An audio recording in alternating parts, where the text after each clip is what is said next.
განვიხილეთ იმ ორგანიზაციებთან თანამშრომლობის საკითხები, რომლებიც სხვადასხვა მიმართულებით ხარისხის უზრუნველყოფაზე მუშაობენ და აუცილებელია და მნიშვნელოვანია, რომ სამომავლოდ ისინი ჩაერთვებიან გადაწყვეტილების მიღების პროცესში, რათა თითოეული მათგანის გამოცდილება, თითოეული მათგანის ის ასე ვთქვათ ინფორმაცია, რაც მათ გააჩნიათ, იქნას ჩვენი მხრიდან გამოყენებული და უფრო სწორი და უფრო შედეგზე ორიენტირებული გადაწყვეტილება მივიღოთ. აუცილებელია არა მხოლოდ მუნიციპალური სტანდარტების შემუშავება ხარისხის უზრუნველყოფის თვალსაზრისით, არამედ ეფექტიანი ზედამხედველობის სისტემის გაკეთება, ამიტომ მერიის ზედამხედველობის სამსახური აუცილებლად იქნება რეფორმირებული და ის იქნება შედეგზე და ხარისხის უზრუნველყოფაზე ორიენტირებული სამსახური. ჩვენთვის ძალიან მნიშვნელოვანი იყო დღევანდელი შეხვედრა ბატონ დავით ნარბანიასთან. მთავარი თემა იყო ცხოვრების დონის, ცხოვრების ხარისხის თემების განხილვა.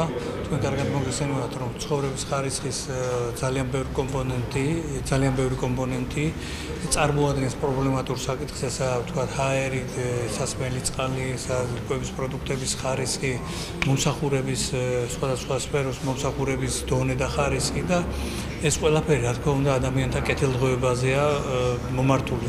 ჩვენ ძალიან მოგვეწონა ის აზრი, რომ მუნიციპალური სტანდარტების შემუშავება მოხდება იმ შემთხვევაში, თუ ბატონი დავით ნარბანია გაიმარჯვებს და ჩვენ რა თქმა უნდა მხარს დავუჭერთ აი ამ ინიციატივას